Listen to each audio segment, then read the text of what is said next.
অনেক ধন্যবাদ। আজকে সারাদিন মিডিয়ার সবাই এই আমাদের এই জায়গাটাতে থেকেছেন, বিভিন্নভাবে সংবাদ পরিবেশন করেছেন এবং আমাদের কাজে সহযোগিতা করেছেন।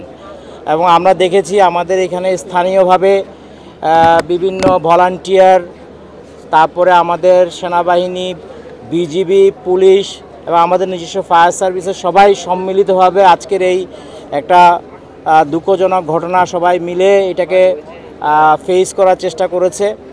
এবং আপনারা জানেন ইতিমধ্যে আমরা 16 জনকে মৃত অবস্থায় উদ্ধার করেছি।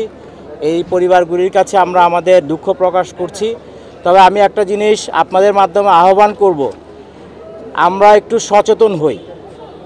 আমরা ফায়ার সার্ভিসের পক্ষ থেকে বিভিন্ন জায়গায় আমরা প্রচারণা চালাচ্ছি, বিভিন্ন জায়গায় বোঝানোর চেষ্টা করছি, আমাদের ফেসবুকের মাধ্যমেও প্রচারণা চালাচ্ছি, মহড়া করছি যে একটু আগুনের বিষয়ে বা কেমিক্যাল গোডাউন স্থাপনের বিষয়ে বা একটা অবৈধ স্থাপনা তৈরির বিষয়ে সচেতন হওয়ার জন্য, যেটা যেখান থেকে অনুমোদন নেয়ার কথা সেগুলি নিয়ে যেন আমরা যথাযথ নিয়ম মেনে কাজগুলি করি। কিন্তু যে কোনো কারণেই হোক আমরা দেখতে পাচ্ছি অনেক জায়গায় অনেক অনুমোদনহীন কেমিক্যাল গোডাউন গড়ে উঠেছে। আপনারা অতি সম্প্রতি আমাদের টঙ্গীর ঘটনাটা দেখেছেন, যেখানে আমাদের দুঃখজনকভাবে 3 জন ফায়ার ফাইটার শহীদ হয়েছে। আমরা এই ধরনের ঘটনা পুনরাবৃত্তি ঘটুক, এটা আমরা চাই না। তা আমরা আশা করব, আমরা ফায়ার সার্ভিসের পক্ষ থেকে আমরা উদ্ধার করছি, প্রচারণা করছি, সবই ঠিক আছে, কিন্তু সমাজকেও এগিয়ে আসতে হবে। এখানে আমার মনে হয় আমাদের এখানে যারা স্থানীয় জনগণ আছে বা স্থানীয় প্রশাসন আছে তাদেরকেও বিষয়গুলি দেখতে হবে, যাতে এই ধরনের অননুমোদিত কোনো কিছু গড়ে না ওঠে। যদি গড়ে উঠেও থাকে সেটার বিরুদ্ধে সামাজিকভাবে একটা প্রতিরোধ গড়ে তোলা, এবং যাতে এই সমস্ত প্রতিষ্ঠান যেগুলো দিয়ে মানুষের জীবনের, আমাদের বেলি রোডের ঘটনা দেখেছি, আমরা সম্প্রতি টঙ্গীর ঘটনা দেখেছি। আমরা মনে হয় একটু মিডিয়ার মাধ্যমে আমরা সবাইকে অনুরোধ করব, দেশের সকল দেশবাসীকে একটু সচেতন হয়ে আমরা যেন আমাদের নিজ নিজ কমিউনিটিতে এরকম যেগুলো অবৈধ স্থাপনা আছে বা জীবনের জন্য ঝুঁকিপূর্ণ স্থাপনা আছে সেগুলি স্থানীয় প্রশাসনের সহযোগিতায় বা আমাদের সহযোগিতায় সেগুলির বিরুদ্ধে প্রথমে একটু সামাজিক দায়বদ্ধতা তৈরি করা, তাদেরকে সচেতন করা এবং প্রয়োজনে আইন প্রয়োগের মাধ্যমে তাদেরকে সরানোর ব্যবস্থা করা। আমি জানি এতে অনেকে হয়তো একটু ক্ষতিগ্রস্ত হবেন, কিন্তু একজনের ক্ষতিগ্রস্তের না হওয়ার মাধ্যমে যদি 15-16 জন লোক মারা যায় সেটা মনে হয় শ্রেয় না। আমরা একটু আপনাদের মাধ্যমে একটু বলবো, আপনারাও আমাদেরকে সহযোগিতা করেন। আপনারা যথেষ্ট সকাল থেকে সহযোগিতা করেছেন, মিডিয়ার মাধ্যমে একটু প্রচারণা চালান, সামাজিকভাবেও যেন এই সমস্ত যেগুলো অবৈধ প্রতিষ্ঠান গড়ে উঠবে তাদের বিরুদ্ধে মানুষকে সচেতন করে তোলা হয় এবং প্রয়োজনীয় আইনানুগ ব্যবস্থা নেওয়া হয়। ধন্যবাদ সবাইকে।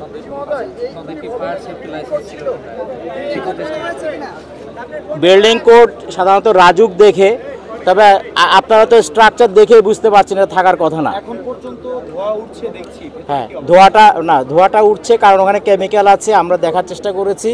আমরা একটু সময় নিব, কারণটা হচ্ছে ওখানে প্রচুর কেমিক্যাল আছে এবং এটা কম্বিনেশনটা বিভিন্ন ধরনের। তো যেহেতু কেমিক্যাল দুর্ঘটনা কিন্তু ফেস করতে হয়, একটু সময় নিয়ে কিছু প্রোটোকল আছে, সেগুলো আমরা মেনে চলতেছি সময় দিয়ে। এটা হয়তো কয়েকদিন সময় লাগতে পারে। এটা কালকে সকালে আমরা আমাদের একটা বুয়েটের প্রতিনিধি দলও আনবো, ওনাদের মাধ্যমেও আমরা ব্যাপারটা দেখে আমরা ফার্দার সিদ্ধান্তগুলি নিব। বাট এখন যে অবস্থায় আছে এটা আমি যেটা বলবো, আমাদের জন্য আপাতত দৃষ্টিতে নিরাপদ মনে হলেও আমাদেরকে সতর্ক থাকতে হবে।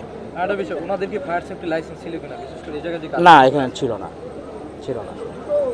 এই জন্য হ্যাঁ, আগুন নিভানো আছে, কিন্তু আগুন আবার হয়তো জ্বলে উঠতে পারে, সেজন্য আমরা সতর্ক আছি। এই জন্য রাতেও আমাদের এখানে লোক থাকবে, ফায়ার ফাইটাররা থাকবে। যদি কোনো ধরনের এরকম ঘটনা ঘটে তাহলে সাথে সাথে আগুনটার ব্যাপারে যেন ব্যবস্থা নেওয়া যায়। না, 12টা ইউনিটটা আমরা স্কেলিটন ফর্মের একটা ইউনিট থাকবে, কাজ চলছে। এটা আগুন নিয়ন্ত্রণে আছে, কিন্তু নির্বাপন বলা যাবে না। আগুন নিয়ন্ত্রণে আছে, কিন্তু যেহেতু কেমিক্যালের আগুন, এটা একটু সময় দিতে হবে। এটা অন্য আগুনের মতো দ্রুত নির্বাপন হয়ে যাবে না। দ্রুত নির্বাপন করতে গেলে দুর্ঘটনা ঘটার সম্ভাবনা আছে। আমাদেরকে একটু দেখে আস্তে ধীরে সিদ্ধান্তগুলি নিয়ে, টঙ্গীটাও আমরা প্রায় 7-8-10 দিনের মতো লেগেছে। এটাও আমরা চেষ্টা করছি বোঝার জন্য, তাহলে আমরা বলতে পারবো এটা আসলে কতটুকু সময় লাগবে। কারণ আমাদের কাছে আগে স্থানীয় জনগণের এবং আমাদের নিজস্ব জনবলের নিরাপত্তাটা প্রধান, কারণ যারা ক্ষয়ক্ষতি হওয়ার তাদেরকে তো আমরা অলরেডি উদ্ধার করেছি।